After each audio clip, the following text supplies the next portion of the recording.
लाऊंगा, उस सिर ने कहा, चलो मेरे साथ। वो डरावना चेहरा मयंक को साथ लेकर थोड़ी दूरी पे गया। वहां उसे एक इंसान को जाते हुए देखा।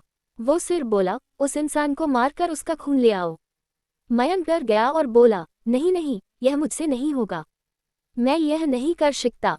अगर तुमने ये काम नहीं किया तो मैं तुझे बहुत बड़ी मुसीबत में डाल दूंगा। फिर तुम्हारी पूरी जिंदगी नर्क बन जाएगी। मयंक ने हाथ जोड़कर उसे कहा, मुझे माफ कर दो। अगर मैंने उसे मार तो मुझे पुलिस गिरफ्तार कर देगी और मुझे जेल जाना पड़ेगा। रियल हॉरर सॉरी पत्नी का भूत।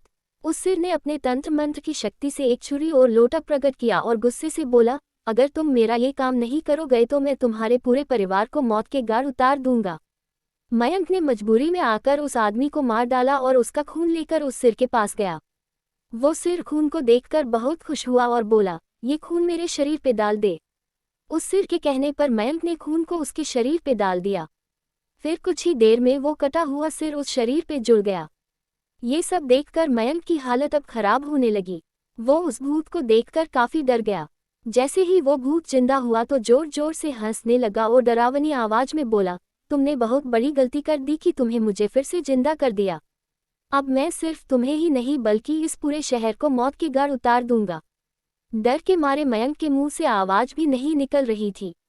वो अपने जान बचाने के लिए वहां से दौड़ा, लेकिन उस भूत ने छलांग लगाकर मयंक को जमीन पे गिरा दिया और बोला, मुझे बहुत भूख लगी है, अब मैं तुम्हारा मांस खाऊंगा।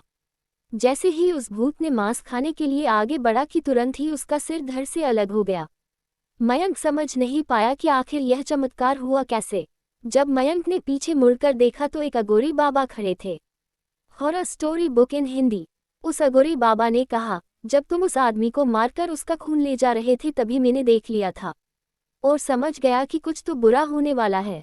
इसीलिए मैं तुम्हारे पीछे पीछे यहाँ तक चला आया और मैंने अपनी मंत्र की शक्ति से उस भूत को फिर से मार दिया। अब तुम निश्चित होकर अपने घर जाओ, अब तुम पर कोई खतरा नहीं है।